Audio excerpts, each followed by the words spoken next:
For me, when I announced HIV 21 years ago, some of the guys in the NBA did not want to play against me. So instead of getting upset, I decided to educate them about that you can play against a player with HIV and not worry about it. And since I was able to do that, I was able to stop the discrimination against people who are living with HIV or who are doing anything. So what I want you to take away from here today, make sure that you work with everybody, no matter what color they are, no matter if they look different than you, no matter if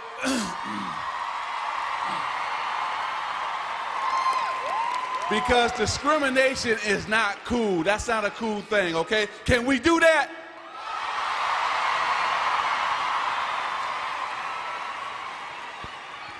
Thank you, love you too. In this building, we got 20,000 amazing young leaders.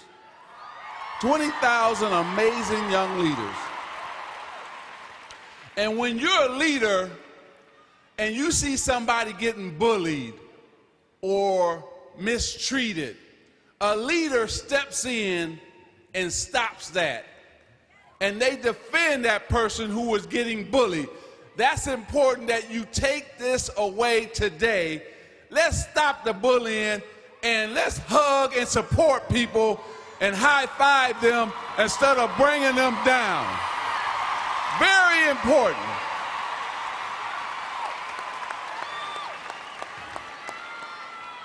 Look, hello way up there.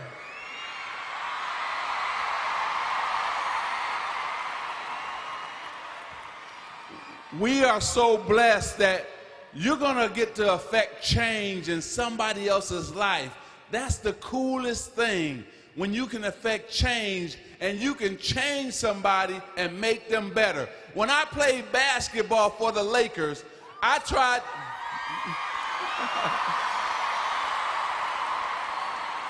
and we won those 5 championships. The reason we won those championships is I tried to make my teammates better and they tried to make me better. And that's what we're asking you to do today. Make your school better. Make your community better. Make your neighborhood better. That's what a leader does. So we want you to go out and make sure you're making everybody better when you leave here, including yourself. Very important. Now, the coolest kid and the coolest young person is the one who loves themselves.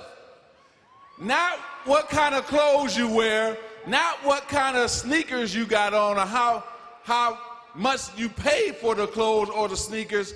You make the clothes themselves. You make them cool. The clothes don't make you cool, you make them cool.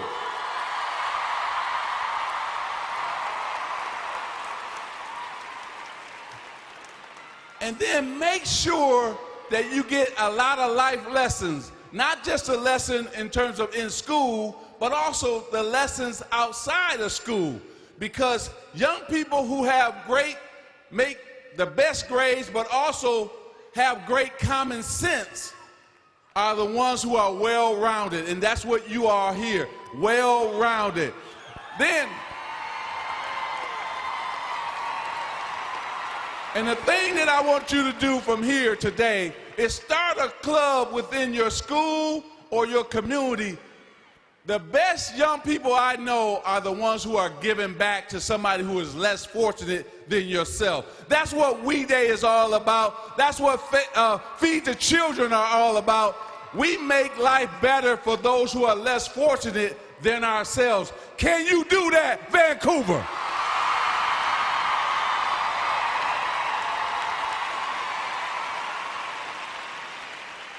So remember, it's not what you can acquire or get yourself, but it's how many people that you can help acquire food, clothes, things of that nature. because we're going to be okay, but there's a lot of people out there that are less fortunate than ourselves that we have to help them, either feed them, clothe them, or just send them money so that they can live every single day, because our parents are going to bless us to live every single day. So we got to reach back and give back to those who are less fortunate. Can we do that?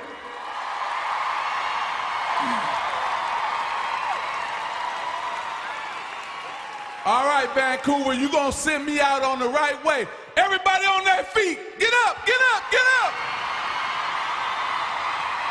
All right. I'm going to count down 1, 2, 3, and I want everybody just jump, jump, jump, jump, jump. Ready? 1, 2, 3, let's go. Let's go. Let's go. Let's go. Let's go. Let's go. Let's go. Let's go. Let's go. Let's go. Let's go. Yeah, yeah. Clap, clap, clap, clap, clap, clap.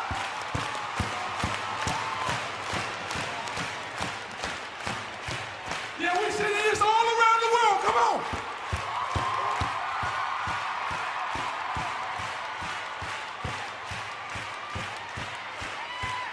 Thank you, Vancouver. I love you. I can't hear you. I can't hear you.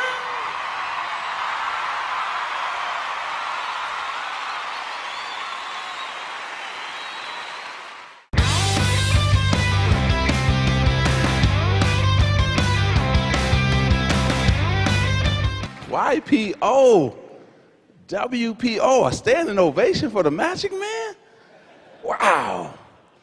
I am so happy to be here. You saw that I built my brand on the basketball court. I was trying to figure out what I was going to do after I was done playing basketball and wearing those little tight shorts that you saw I had on. But what I figured I would do is invest my money that I earned on the basketball court, take it into urban America. Now, people said it was great risk doing that. People said it would never work. But I figured if African Americans have $1 trillion spending power, Latinos have another $1 trillion spending power, the demand was there,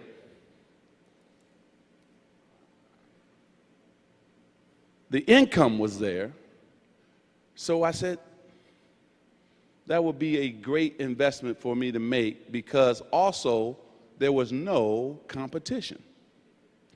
So I started researching and said, okay, I'm going to build theaters. Magic Johnson Theaters did a partnership because I really believe in partnerships.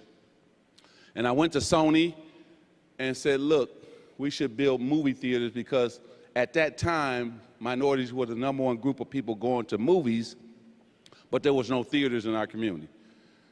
So we did that deal. It took off. We had some of the highest per caps in the industry. And then I took a trip up to Seattle and knocked on a guy's door named Howard Schultz, CEO and chairman of Starbucks. And I told him the growth of his business would be through urban America.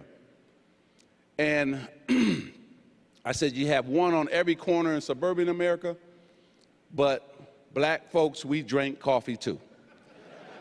So Howard said, we don't do franchisees. I said, I'm not here to be one. Dollar for dollar, what you put up, I put up. I have skin in the game, and I really trust in our business strategy. I've already proven that I can drive ROI through the theaters, and we can do the same thing with Starbucks. So Howard, we met about 5 times. I had to convince him. Finally, he came down to LA to see how we manage our theaters, and sure enough, he said, let's do this deal. And so we started with 3. I told him we would be those 3 would be #1 in their marketplace. We will outperform suburban stores, Starbucks. He said, Irvin, I don't think you should say that. I said, I'm guaranteeing you we'll do that. Sure enough, those 3 outperformed suburban stores. And so we went from 3 to 125. And first, in the headlines of the LA Times, it would never work. No way minorities would pay $3 for a cup of coffee. Yes, we'll pay $3 for a cup of coffee. We quite don't know what scones are. So we had to take the scones out of my Starbucks and put in what resonate with the urban consumer: sweet potato pie, pound cake, sock it to me cake, things of that nature. And this is what I want you to take away from what I just said. My per cap's $4.59, his per cap's $4.51. Wait a minute, they said it would never work. Wait a minute, they said it was big risk to invest in urban America. Well, I was smart enough to negotiate a multiple, and a nice size multiple, in that contract after we built the 125. And I could not wait for my contract to come up, because guess what happened? I sold them back to Howard and made a lot of money. And thank you. I opened up a market for Howard Schultz to go into. Now he's building hundreds of stores in urban America. Then I started an equity fund and a real estate fund. We had the #1 equity fund and the #1 real estate fund, Canyon Johnson Fund. We raised $300 million, $600 million. Then our last fund was $1 billion. So the Washington Hilton, the new W in Austin, Texas, the new W in Hoboken, New Jersey. These are some of the investments that we made that was great. And one of the guys that really started me off, we built Sunset and Highland. Larry Bond is here.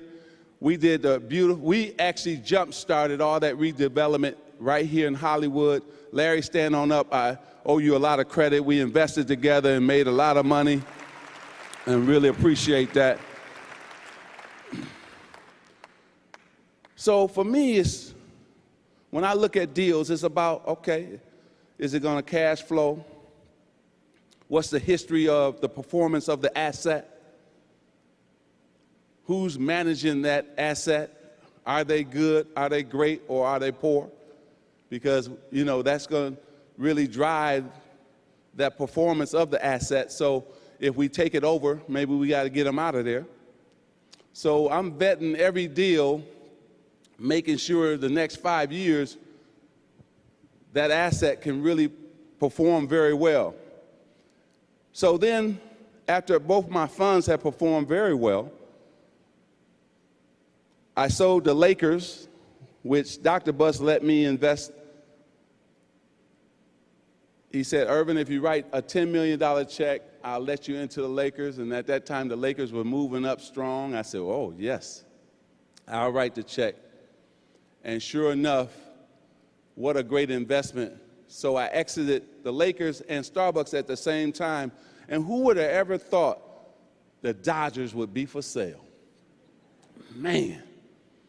And I teamed up with Guggenheim and Mark Walters and Todd, those guys, $200 billion in assets.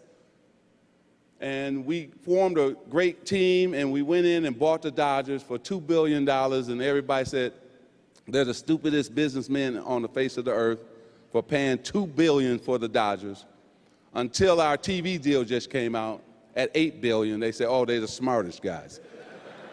So we went from stupid to smart very quick. And the reason we thought the Dodgers was going to do very well is because of the brand. See, a lot of times what I invest in, not only the asset, but the executive team, but also the brand. We knew if we could repair the relationship with the fans, increase the fan experience, put some money into the team and to the stadium, that the fans would come back. And sure enough, last season, we were #1 in attendance in MLB. We were also the #1 road team in attendance in MLB. And so the Dodgers are back, the fans are back, because everything we promised them we have delivered. And when we think about it, we feel this year and this season, we're going to go over 4 million fans. And so we're excited about the Dodgers. And thank you. Yeah, we're excited about that investment. And what I didn't mention is we have also 300 acres of land. What we paid for the Dodgers is probably what those 300 acres are worth. So you look at the Dodgers, that was an incredible investment. Some people say a risky investment, but I say you have to sometimes take risk as long as you minimize that risk and understand what you're getting yourself into. I'm a guy who will go for it. I've always been a guy who thought and think outside the box. I never want to still stay inside that box. And so then I have a food service business, same thing. They said risky, but we have some incredible contracts. I have over 40 contracts. And what companies are looking for right now is minority spend. How can they increase their minority spend? And so with my company, they not only get the best and fresh food and healthy food, but they also get minority spend with having my company as their client. And so we have Disneyland, Disney World, we have those contracts. I serve food at Toyota, their headquarters here in Los Angeles. Allstate Insurance, their headquarters in Chicago. American Airlines, if any of you flew and went into the Atmos Club, all the cheese, crackers, sodas, beers, that's through my company. If you flew Delta through the Sky Clubs, everything there is through my companies as well. So I'm a guy who has made major investments, but at the same time, when I look at the Sodexo Magic investment, it has paid off dearly. And so I do other things, financial service. We just did a deal, Equitrust, which is about a $12 billion financial service business.